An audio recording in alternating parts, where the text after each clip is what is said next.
Olá pessoal, tudo bem? Vamos continuar o nosso estudo da organização administrativa, administração indireta e agora para falar dessa figura interessantíssima que são os consórcios estatais regidos pela Lei número 11.107 de 2005. O consórcio estatal, que na verdade é frequentemente chamado de consórcio público, é uma pessoa jurídica estatal. Então, essa palavra consórcio, diferentemente daquilo que a gente viu ao estudar a agência reguladora, ao estudar a agência executiva, essa palavra consórcio indica uma pessoa jurídica específica, um tipo de pessoa jurídica estatal. Aliás, eu estou falando aqui consórcio estatal, usando o adjetivo estatal em vez de público. Mas, de maneira geral, a doutrina e a legislação falam de consórcio público. Por que eu estou falando consórcio estatal aqui? Eu prefiro esse adjetivo estatal exatamente porque essa pessoa jurídica que nós chamamos de consórcio pode ser uma associação de direito público ou de direito privado. E quando nós falamos consórcio público, nós podemos levar a má compreensão, nós podemos gerar um mal entendido, porque algumas pessoas podem ter a ideia de que todo consórcio tem personalidade de direito público, e isso não é verdade. O consórcio, na verdade, pode ser uma pessoa jurídica de direito público interno, uma associação pública, ou pode ser uma pessoa jurídica de direito privado, quando equivalerá a uma associação privada feita por entes estatais, tá certo? Por que essa figura do consórcio é tão complexa e por que ela recebeu um tratamento específico na Lei 11.107 de 2005? Vejam, os consórcios são pessoas jurídicas necessariamente formadas por uma pluralidade de entes federativos. Um município sozinho, um estado sozinho ou a União sozinha não estão autorizados a criar um consórcio, porque o consórcio pressupõe dois ou mais entes da federação. Um município sozinho não pode criar um consórcio, mas 2 municípios, 10 municípios, 20 municípios podem. Quando esses vários municípios se unem para criar um consórcio, nós vamos falar de um consórcio horizontal, ou seja, de um consórcio criado por vários entes federativos que têm o mesmo nível, não é? Que estejam no mesmo nível, que estejam na mesma categoria federativa. Da mesma forma, um consórcio criado por vários estados da federação será um consórcio horizontal. Por quê? Porque são entes federativos do mesmo nível que se unem para criar o consórcio. E nós também temos alguns consórcios que são chamados doutrinariamente, não é, de consórcios verticais, porque abrangem entes federativos de diferentes níveis. Então pode ser que alguns municípios se unam ao estado para criar um consórcio, ou que esses vários municípios se unam a Estado e a União para criar um consórcio. Tomem só um cuidado, não é possível legalmente que vários municípios se unam apenas com a União sem os estados. Não pode haver um consórcio formado por vários municípios com a União sem a participação do estado no qual aqueles municípios estejam situados. E essa vedação decorre de uma preocupação do legislador com influências federativas indevidas da União sobre os municípios no território do Estado, tá bom? Então fiquem com essa vedação em mente. Outra coisa, por que esses consórcios são criados? Né? Acabei não respondendo. Por que, afinal, eles são criados? Muitas vezes, os entes federativos, principalmente os municípios, não têm condições técnicas ou não têm condições financeiras para resolver um determinado problema, para desempenhar adequadamente uma determinada política pública. Imaginem vocês que nós temos mais de 5.500 municípios no Brasil e muitos desses municípios vivem de repasses que vêm da União e dos estados. Então, eles às vezes não têm, não é, recursos financeiros e até mesmo recursos técnicos para desempenhar suas várias atribuições constitucionais. Como é que esses municípios podem fazer para resolver essas deficiências? Eles podem se unir criando uma pessoa jurídica que pertence a vários municípios ou que pertence a esses vários municípios e ao Estado e à União, e essa pessoa jurídica assume então uma determinada política pública. Por exemplo, um município isolado pode não ter condição de construir e operar um hospital, mas ele pode se unir a vários outros municípios para que obtenham juntos os recursos para construir e operar um determinado hospital.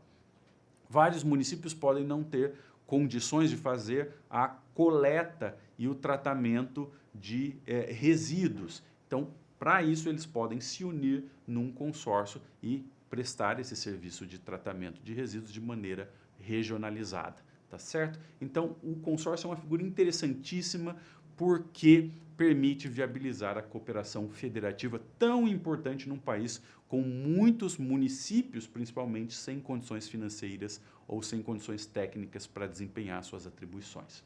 Quais são as fases de criação de um consórcio de acordo com a Lei 11.107 de 2005? Bem sumarizada aqui a nossa explicação. Vamos lá.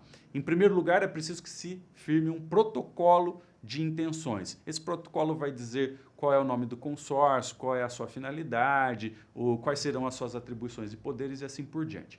Esse protocolo tem que ser ratificado pelo poder legislativo de cada ente federativo consorciado. Então, se o consórcio é firmado, se o protocolo de intenções, melhor dizendo, é firmado por vários municípios, é preciso que as câmaras de vereadores desses municípios ratifiquem aquele protocolo de intenções para que o consórcio possa surgir. Se esses entes federativos tiverem optado por um consórcio com personalidade jurídica de direito privado, além da ratificação do protocolo, será muito importante que se observem os requisitos da legislação civil para a criação de associações civis. Então, por isso que eu coloquei esse requisito entre parênteses, porque esse requisito de observância da legislação civil só se aplica a consórcios criados com personalidade de direito privado. Tá bom? Então, elaboração do protocolo de intenções, em seguida, ratificação, se o consórcio for privado, observância da legislação civil, e aí, né, tudo criado, o que vai acontecer? A Assembleia Geral do Consórcio, que é o seu órgão principal, formado por representantes de todos os entes políticos consorciados, deverá elaborar o estatuto. Então, a Assembleia Geral, que é o principal órgão do consórcio, tem que elaborar em seguida, para que o consórcio possa funcionar, o seu estatuto, que é o seu documento interno principal. E, com base nesse estatuto, e aí já começando as suas atividades, o consórcio vai celebrar basicamente 2 contratos específicos. Os contratos de programa, esse é um contrato entre o consórcio de um lado e os entes consorciados de outro, no qual se regem as atividades do consórcio para o atendimento daquele ente consorciado. Então, o contrato de programa vai prever como é que o consórcio vai atender aquele município ou o estado, quais são os serviços que ele vai prestar. Além disso, esse contrato de programa vai tratar de eventuais cessões de servidores do ente consorciado para o consórcio, também pode tratar de bens que esse ente consorciado transfira ao consórcio. Por exemplo, o município consorciado vai transferir um terreno onde será instalado o hospital, não é? Tudo isso é objeto do contrato de programa, que está disciplinado em detalhes na Lei 11.107. E, além disso, durante a vida do consórcio, nós temos os contratos de rateio. O contrato de programa trata dos bens, dos serviços, do pessoal. Já o contrato de rateio tratará especificamente de aspectos financeiros. Como é que serão feitos os repasses dos entes consorciados ao consórcio para permitir que o consórcio subsista e que possa desempenhar de maneira satisfatória suas funções. Afinal, o consórcio é uma pessoa jurídica e essa pessoa jurídica tem vários custos de funcionamento. E uma das formas de cobrir esses custos exatamente consiste na transferência de recursos orçamentários dos entes consorciados para o consórcio. Então, em regra, o contrato de rateio serve para isso. Agora, tomem cuidado, porque há situações em que o consórcio é autossustentável. Vamos pegar um exemplo. Existem alguns consórcios no Brasil que exercem função de regulação. E por essa função de regulação, por exemplo, regulação de saneamento básico, esses consórcios cobram uma taxa de polícia, ou seja, que justifica aquela atividade de regulação.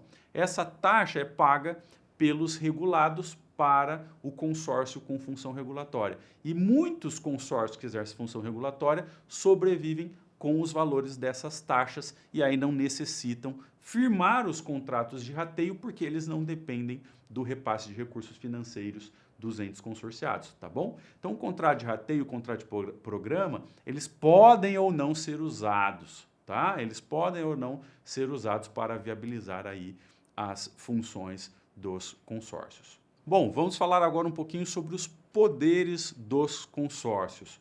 Quais são os poderes que essas entidades da administração indireta podem assumir por uma descentralização praticada pelos entes federativos consorciados? Em primeiro lugar, o consórcio pode receber o poder de celebração de contratos, de convênios e outros instrumentos contratuais do direito público. Os contratos, portanto, podem fazer licitação com base na Lei 8666, eles podem fazer licitação com base na Lei do Pregão, enfim, os consórcios têm esse poder de licitar e contratar. Em segundo lugar, os consórcios podem receber o poder de gerenciar serviços públicos e, inclusive, de delegar esses serviços públicos. Vamos pensar de novo naquele exemplo do consórcio para serviços de coleta e tratamento de resíduos sólidos. Esse consórcio pode ser criado por vários municípios para fazer o serviço de coleta e tratamento de resíduos e pode, dependendo do poder que lhe é dado pelos entes consorciados, o consórcio poderá delegar esses serviços, por exemplo, a empresas particulares. O consórcio fará, então, uma licitação e, em seguida, celebrará um contrato de concessão. Eles podem, assim, receber esses poderes de conceder serviços públicos. Em terceiro lugar, os consórcios podem receber poderes de desapropriação, ou seja, de retirada da propriedade de particulares, e podem receber o poder de instituição de servidões administrativas, não é? Servidões administrativas são direitos reais sobre coisa alheia, que às vezes são importantes para a administração pública desempenhar seus serviços, então os consórcios podem desempenhar, ou melhor, podem instituir as servidões. Em quarto lugar, os consórcios muitas vezes ganham poder normativo, e isso é bem frequente naquelas situações em que os consórcios exercem função regulatória ou função de polícia, tá certo? E, enfim, podem assumir uma série de atribuições administrativas também. Eu gostaria de destacar para vocês uma vedação que consta explicitamente da legislação de consórcios, da Lei 11.107. Essa lei deixa claro que se o consórcio receber funções de prestação de um serviço público, esse mesmo consórcio não poderá exercer sobre si mesmo as tarefas de fiscalização, de regulação ou as tarefas de planejamento daquele serviço. Vamos pegar mais uma vez aquele exemplo do consórcio de tratamento de resíduos sólidos, de serviços de saneamento básico. Se esses serviços são jogados, são atribuídos pelos entes consorciados ao consórcio, esse consórcio, ao mesmo tempo, não pode exercer a função de regulação do serviço de saneamento que ele presta. Esse consórcio não pode exercer, ao mesmo tempo, a função de fiscalização do serviço que presta e não pode exercer o planejamento, tá bom? Então, essa é uma vedação importante da legislação de consórcios. Para finalizar, vamos falar um pouquinho do regime jurídico. Vejam, nós temos dois tipos de consórcios públicos, aqueles que assumem natureza de pessoa jurídica de direito público interno e os consórcios que são pessoas jurídicas de direito privado. Os consórcios com natureza pública são nada mais, nada menos que autarquias interfederativas. E, portanto, o regime jurídico desses consórcios com personalidade pública é basicamente o regime das autarquias comuns, com algumas exceções da legislação de consórcios. E os consórcios com natureza de direito privado vão respeitar, em regra, as normas que regem as associações civis. Agora, prestem atenção, existem algumas regras especiais sobre o regime jurídico na Lei 11.107.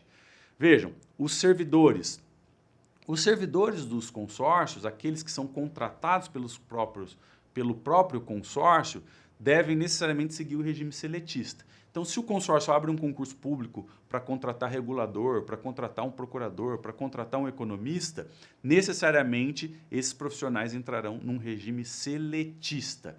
Não interessa se o consórcio é de direito público ou de direito privado, o regime de servidores do consórcio é sempre seletista. Agora, é óbvio que esse consórcio pode receber, por exemplo, servidores estatutários que sejam cedidos pelos entes consorciados. Ele pode até ter estatutários cedidos, mas ele não pode, né, ter vagas de estatutários no seu quadro próprio, tá bom? E eles podem, como consórcios, também utilizar a figura dos temporários. Então, um consórcio específico pode contratar servidores temporários por razão de interesse público.